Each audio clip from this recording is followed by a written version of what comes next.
Steady Eddie, Queen Elizabeth's whisper-close cousin, the Duke of Kent, who has worked tirelessly for the royal family and kept their secrets, despite personal tragedies and a brush with death. Greetings from Royal Family Led my channel.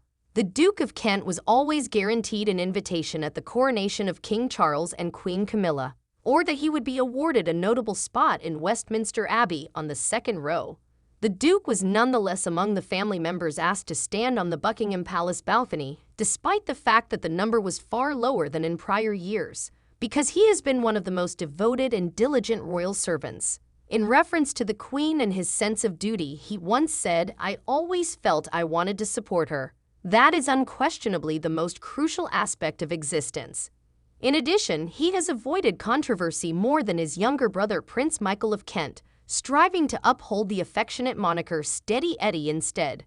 Thank you. Please subscribe to my channel. The late Queen's and Prince Philip's cousin, the 87-year-old Duke, was one of the people who followed Elizabeth Yu's casket as it was taken to Westminster Abbey. He did the same role during the funeral of his uncle King George VI, the Queen's father, 70 years prior, demonstrating his long years of devoted service. He was only 16 years old in 1952, but he had already held the title of Duke of Kent for 10 years after his father Prince George's terrible death in a plane crash. He solemnly vowed to be his cousin's liege man of life and limb the following year at the Queen's coronation, and he has undoubtedly upheld the commitment over the years. The Duke has, however, crashed on the road at least 4 times, with his most recent accident, which occurred 5 months after Prince Philip's iconic Land Rover flip in 2019, sparking a police inquiry. However, Edward Kent was well situated to be at the center of the royal family because of his heritage. While his mother, Princess Marina of Greece and Denmark, was the niece of the Duke of Edinburgh's father, Prince Andrew of Greece and Denmark, his father was the younger brother of both King George and the former King Edward VII. The Duke, who was born in London's Belgravia in 1935, was given the name Edward in honor of Prince George's older brother, the future king. Princess Elizabeth, at age 9, King George V and Queen Mary, as well as the then Prince of Wales, attended his christening at Buckingham Palace.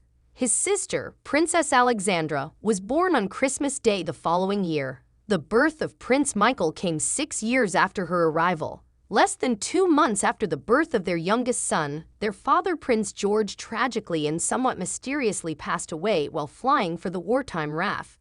Shortly after takeoff from the Scottish Highlands, 13 other crew members, including George, were also slain.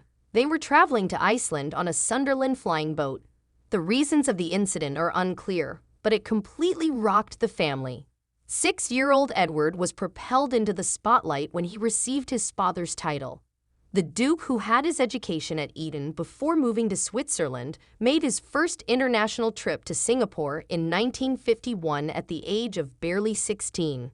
The trip was an excellent opportunity for the Duke to learn responsibilities that would later become the focal point of his life as a senior royal while traveling with his adoring mother. But his first significant challenge as a significant member of the most well-known family in the world came at the Queen's coronation.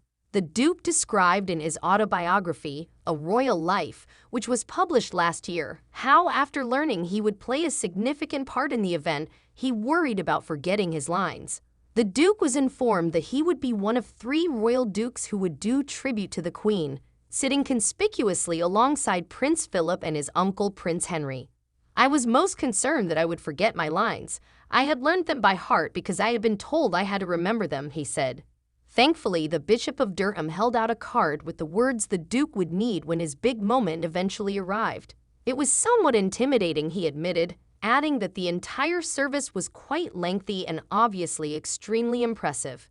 People started eating sandwiches from their coronets at one point.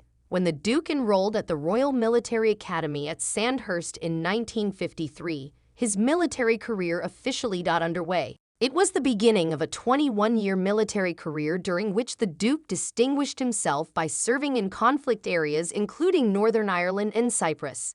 In June 1954, the Duke, who was 18 at the time, was involved in a head-on collision, giving him his first experience with risk on the road. He sustained a concussion in the accident while operating a Hillman, but that did not stop him from getting back behind the wheel.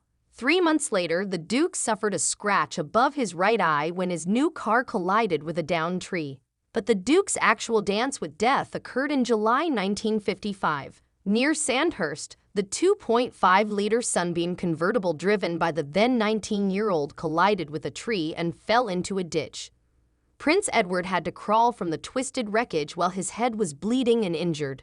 The witness claimed he was lucky to escape with his life after seeing the wreckage of the Duke's car. He continued to stay in the hospital for more than a week before leaving Sandhurst not long after. The Duke's Jaguar struck a Mini being driven by a college student in June 2019 in his most recent mishap.